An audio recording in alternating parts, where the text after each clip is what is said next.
This is The Top, where I interview entrepreneurs who are number one or number two in their industry in terms of revenue or customer base. You'll learn how much revenue they're making, what their marketing funnel looks like, and how many customers they have. I'm now at $20,000 per top. 5 and 6 million. He is hell-bent on global domination. We just broke our 100,000 unit sold mark. And I'm your host, Nathan Latka.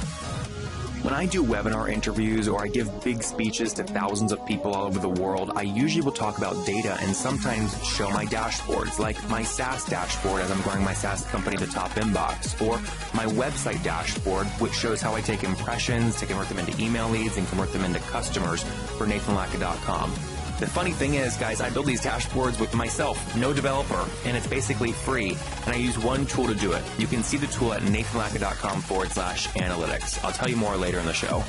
This is episode 660, and coming up tomorrow morning, I have a CEO coming on that many of you may know. He's in a very competitive space. His name is Ali Gardner, and he runs Unbounce, which just hit a big number in the millions last year in revenue. He reveals it. Tune in to find out. They've passed 14,000 customers and have raised very little money.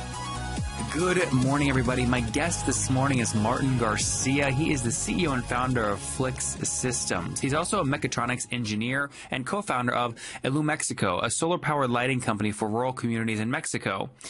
He's got a MSc in UAV drone design at the University of Southampton, and he's an alumni of Singularity University at NASA Ames, California, USA, and later teaching fellow for the tracks of space and robotics. He's currently co-founder and director of FLYX.Systems, a company that develops technology for industrial UAVs that aim to improve the productivity of many industries. Martin, are you ready to take us to the top? Thank you, Nathan. Thank you for inviting me. And yes, that's correct. It's a pleasure to be with you. And if you want, I can tell you a little bit about FLYX.Systems. Yeah, I think a good place to start, because you have kind of a lot of history, is to tell us what FLYX.Systems does and specifically how you sustain yourself. How do you generate revenue? So FLYX.Systems is a company that develops technology. It's not only about the drones, it's about the entire hardware, software, and algorithms combination. And the idea behind this is that, as you know, let me tell you, there have been 3 waves of UAVs in history, so to say. The first one was the military UAVs, which are those huge things with a limited budget and God knows what they have inside. These are drones, Martin, right? Exactly, drones and UAVs. UAVs is like the more correct way of naming them, but in the end, it's drones the same, right? And then the second wave is the wave of the drones that we know today, that everybody has one, and it's more for photography and some professional applications. And this is huge. Everybody already has one, probably. But now the third wave, which is the one that is coming very soon, and it's already starting at some companies and places, is what I call the industrial UAVs. And those UAVs are going to be probably, in my opinion, the biggest wave in terms of business and penetration, because they will be, first of all, completely autonomous, not only being capable of flying by themselves from here to there, but also being able to recharge themselves and to take some degree of decisions and, of course, to do their missions without any human intervention, which is very important because approximately 70% of all UAV crashes are due to human error and not the UAV itself. So in the end, I want to develop a company that aims towards this goal of building industrial UAVs for different applications for industries such as precision agriculture. Another one is surveillance and reconnaissance and rescue and mapping, for example. So Martin, just to hone in here for a second, are you actually wanting to build the physical hardware or just the technology that powers the brain of the drones or UAVs? Well, actually, I want to do a combination of both. As you know, there are a lot of models of UAVs out there. I can give you an example. For example, this company called DJI, they have amazing UAVs. Most of them are for photography, but they cannot be expanded or modified that easily unless you make some special attachments and stuff like that. But so this is why I want to build my own UAVs, and it's not really that difficult. In the end, all of them have pretty much the same motors and speed controllers and autopilot. But the difference is that when we develop a little bit of software built in a computer that is going to be attached to the autopilot, then you can have something really amazing, which is that you can provide the UAV with some kind of some level of intelligence or some level of algorithms that differentiate themselves from other UAVs. So in the end, it has to be a combination of hardware and software. And Martin, what are you doing today to generate revenue? How are you sustaining yourself? So today we have two main projects that are already generating revenue. One of them is a project that is related to solar energy. It has nothing to do with my previous company, Mexico, but it does have to do with solar. So the idea is there are a lot of companies right now in Mexico trying to sell or install solar rooftops. Hold on, Martin, just to be clear, because it feels like we just went like a 360-degree turn here. The solar company is owned by FLYX.Systems, which is a drone company? No. The solar company is a client of us, and we are providing services for that solar company. Okay, but when you say we, you mean your drone company is providing services to the solar company, or this is a totally side project? No. The FLYX.Systems is providing a service to the solar company, and it's a company that has nothing to do with me, but it's solar because I love solar. But that's just a coincidence. Okay. Has FLYX.Systems, have you raised capital, and if so, how much? So we are right now, although we are already operating, we are still on the preoperative phase. We have raised so far about 2 million pesos, which is approximately $100,000. And we're building with that the prototypes for the automated UAVs and something very special, which is the landing platform. The landing platform is one of our biggest aces under our sleeve, so to say, because the idea is that with that we will be able to change and swap batteries and have the UAV land there and be protected from weather and other environment. And that will be able to give autonomy to the UAV so that it can fly and land without anyone touching it or even controlling it from, we can control it from a distance. So this is something we're building, and we will apply it also to the solar company, which is just for mapping and doing 3D renders. But then we will also move it and apply it to precision agriculture, which is another huge potential application. So Martin, how many people today are on the team? So right now, actually, it's not that many. We're approximately 3 or 4. It depends on whether we hire them. Some of them are based with me 24/7. Others are based by project.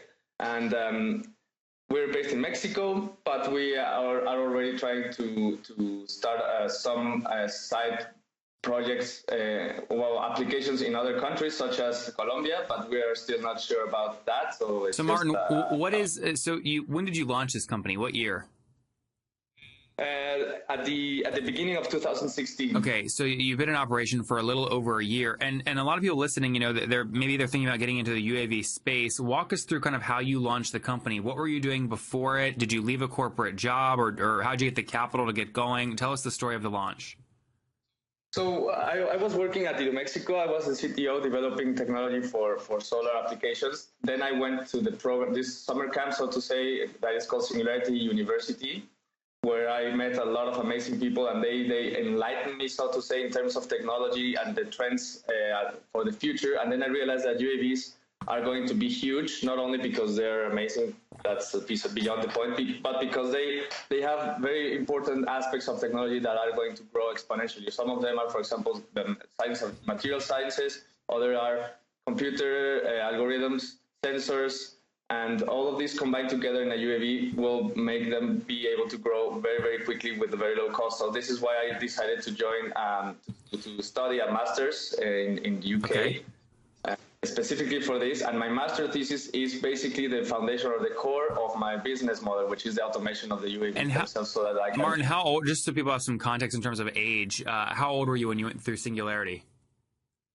I was 2012. I was approximately 28, 29, something like that. And what? So today you're what, 33? Yes. Okay. So and then take us through some of the other challenges. I mean, for somebody else listening right now who's wanting to set up a company or expand into Mexico, how were you able to, what's the structure like? Is it easy to set up a business entity in Mexico? There are advantages and disadvantages. One of them is that the regulations for flying UAVs in Mexico are not that harsh, not that strict as in United States, for example. That doesn't mean that I can do whatever I want, but I can do some other things that usually are very, very strictly prohibited in USA.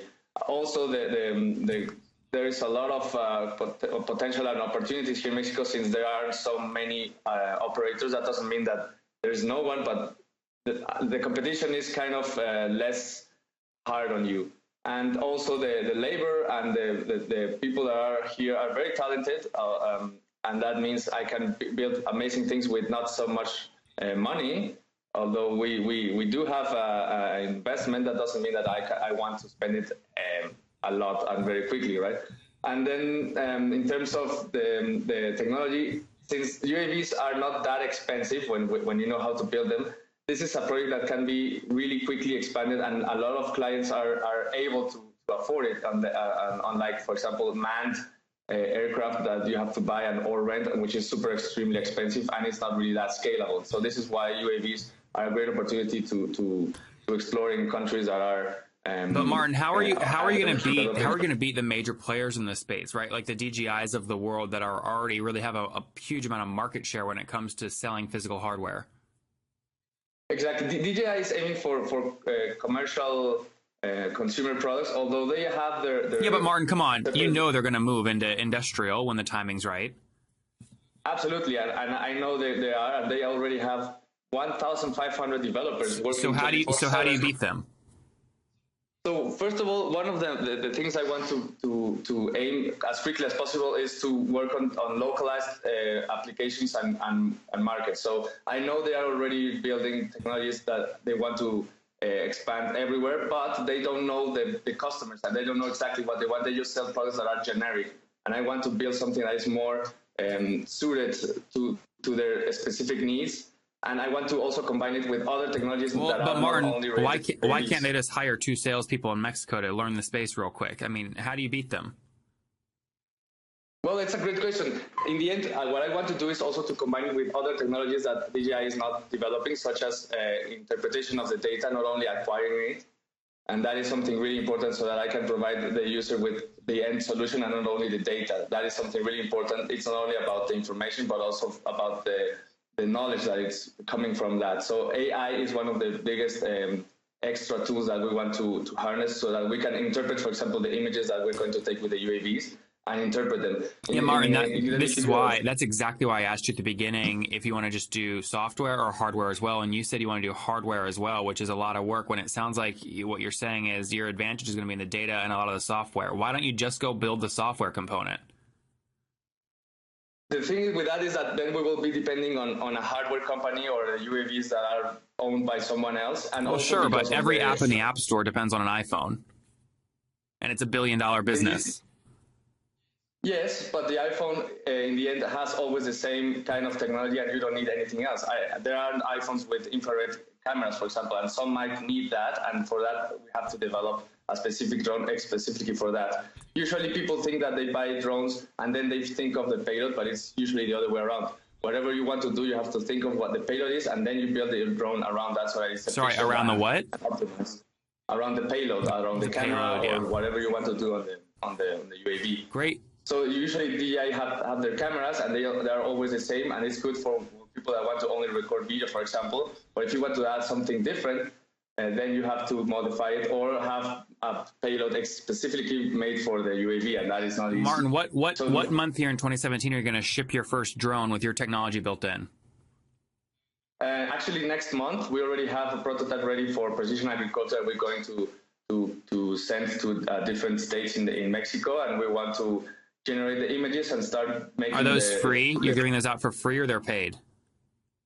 No, it's paid, but it's only for the service. The drone itself, we're not intending to sell it yet, because we want to optimize it, and we also want to keep control of the flight. So what are they paying for the service? I'm sorry. The paying right now it's still it depends on the size of the land, but usually it's around. Let me make a calculation to change it from dollars to pesos. About 300. About 10. Oh, I'm sorry. I'm just take your time. Making a mess here. Okay. About about $15 to $20 per hectare. Yep, and an hectare, guys, is about 3.4 acres, and an acre is about a football field. So it's about, you said $10 for every 3.5 football fields. 15 to 20, but it depends on what kind of interpretation of information we want to take from there. If it's just only mapping, then that's one just like that. But if we want to add more stuff, then it will. So Martin, tell me specifically, one of these companies that you're shipping the free drone to, what are they paying you? How many acres or hectares are you covering for them? For them, the initial project is about 300 hectares. Got it. So I can do 300 times 20 and assume what they're paying you about $6,000 for the first kind of test. That's correct. Like I told you guys at the top of this episode, I have amazing data, and you guys know from my interview style, I love data.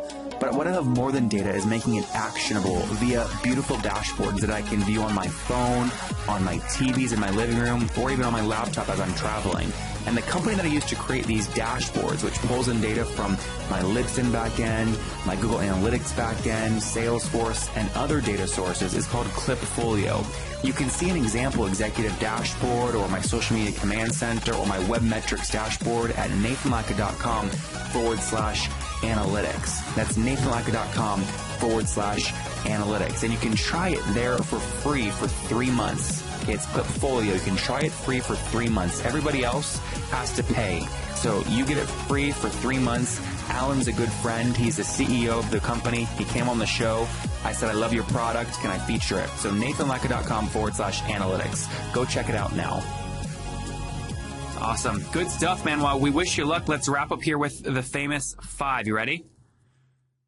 All right. Number 1, what's your favorite business book? The Lean Startup. Number 2, is there a CEO you're following or studying right now? That would be probably Elon Musk. Number 3, is there a favorite online tool you have, like Acuity Scheduling? I didn't understand that. Favorite online tool, any online tool that you use? I use the Noun project, which is a website for obtaining icons. What's it called? The Noun project. The Noun project? Okay. Yes. And it's a website for getting free icons? Yes, it's great for making presentations and stuff like that. Got it. Number 4, how many hours of sleep do you get every night? About 8, actually. I really like sleeping. That's good. And what's your situation? Married, single, do you have kids? I'm getting married this year at the end of the year. Oh, good. So no kids yet. And you said you're 37, right? 33. Oh, yeah, 33. So take us back 13 years. What do you wish your 20-year-old self knew? That I should, something really simple. Every project you start, for every 10 ideas you have to finish at least 1. Don't get opening new projects or ideas. Just finish one and then move to the other. There you guys have it. Finish your project and move to the next from Martin. He's got a ton of experience in the UAV space. Launched his own company at the beginning of 2016. Has about 3 people on his team down in Mexico. They've raised about $100,000. Currently generating revenue on kind of side hustle projects in the solar space. Now moving into shipping kind of their first free drone to some clients who are paying for about they're paying $20 per hectare and about 300 hectares for, again, these UAVs to be flying over collecting data from. That's about a $6,000 contract. We'll touch base with him again in the future as he continues growing. Martin, thank you for taking us to the top. Thank you very much. Nice to talk to you. If you enjoyed today's episode with Martin, go back and listen to Eric yesterday. I think Eric is winning the in-home fitness wars. He has over $3 million coming in monthly recurring revenue, and he's raised $45 million for his company, which lets you bicycle at your home and compete with other online people around the world bicycling. They just raised $45 million. It would mean the world to me if you guys got any value from this episode, if you would go leave a review on iTunes right now and then subscribe. You know, I hustle like heck to get these episodes out every freaking day for you guys, and trust me, I love it. I would do it with no listeners, but boy, oh boy, it makes my day, and it makes my team's day when we see great reviews and get your feedback. So thanks so much. Okay, Top Tribe, I love giving away free money. I feel like Oprah giving away cards, and I have something special for you today. How many of you have heard our super sharp guests talk about success they've had with Facebook and Google Ads? Well, all of you listening right now, yes, if you're listening, you get $100 in free AdWords. Here's how you get it, okay? Again, thanks for listening. Get the free $100 from Google, right, when you sign up with my website host provider, HostGator. Go sign up now to get your free money. HostGator.com/Nathan. Again, that's HostGator.com/Nathan.